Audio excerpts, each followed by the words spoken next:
علیکم ورحمت الله وبرکاته. قدرمنو لیدونکو، په دې هیله چې جوړ او روغ یاست. د نن ورځې د درس موضوع مو د مومنټوم او د نیوټن دویم قانون. راځو د نیوټن دویم قانون ته.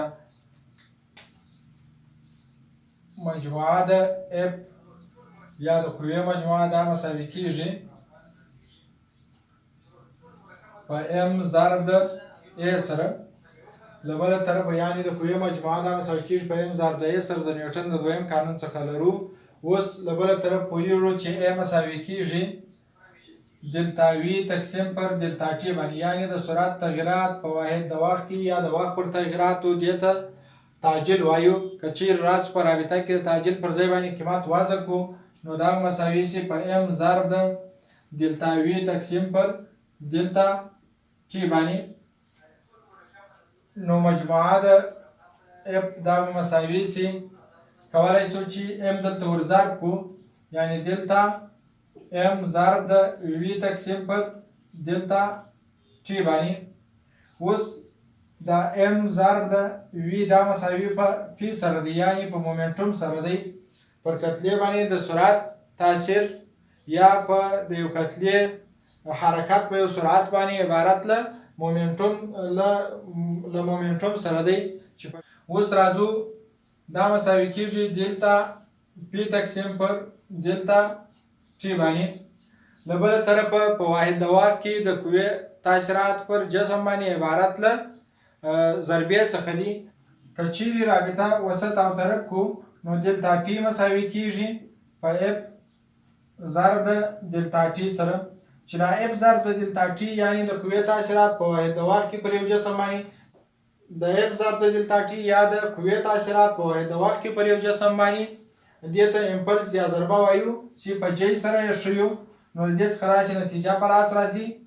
که د دې پر ځای جی ولیکو، جی مساوي کیږي په دلتا پی سره، یا د مومنټوم تغیرات په واحد د وخت کې دې ته امپلس یا ضربه وایو.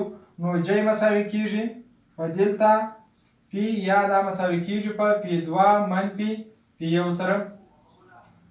که راسو دغه مومنټوم چې موږ او تاسو په لاس راوړو یا محصله وکتور چې موږ ورته د مومنټوم څخه په لاس راځي، دا د ایکس وای زیډ پر محورونو باندې مرکبې لري چې په دې ډول یې لیکلی شو.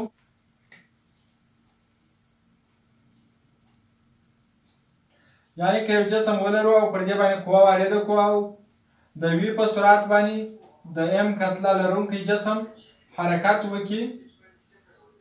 اوس دلته هغه محصله وکتور چې د مومنټوم له په لاس راځي هغه د ایکس وای زیډ پر محورونو باندې مرکبې لري، چې پی ایکس دا مساوي کیږي په ام ضرب د وی ایکس سره، یعنې دلته کتله ثابته ده، یوازې سرعت د ایکس پر محور باندې ور ضربونو پی ایکس په لاس راکوي. پی وای مساوي کیږي په ام ضرب د وی وای سره، او پی زیډ مساوي کیږي په ام ضرب د وی زیډ سره.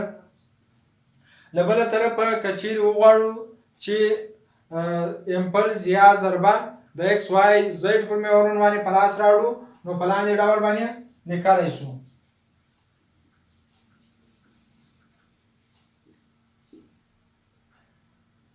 جی ایکس دا مساوي کیږي په انټګرال د ټي 1 څخه تر ټي 2 پورې د اف ایکس ضرب د ډي ټي سره، یا دا مساوي کیږي په اف ایوریج د ایکس پر محور ضرب د ټي 2 منفي ټي 1 سره، چې دا مساوي کیږي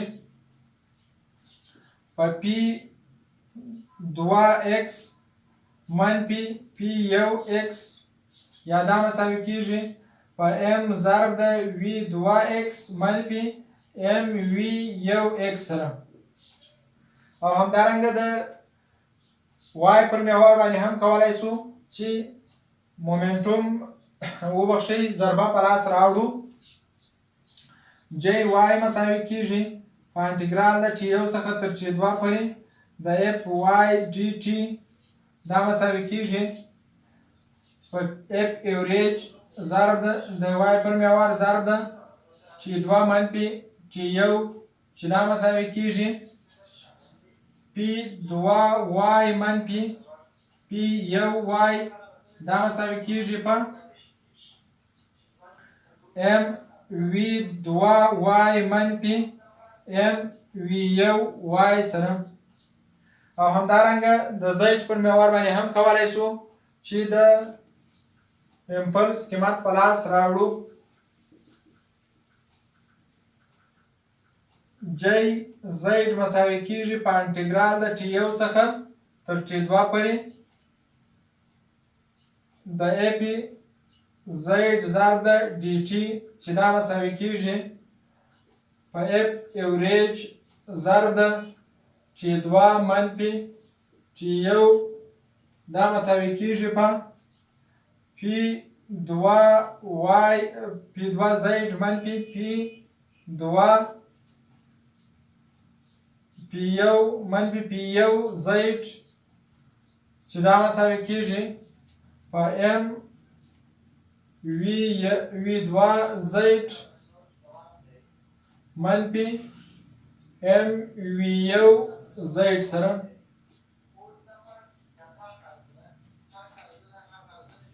قدرمنو کتونکو له توجه څخه مو مننه. پر الله جل جلاله مو سپارم.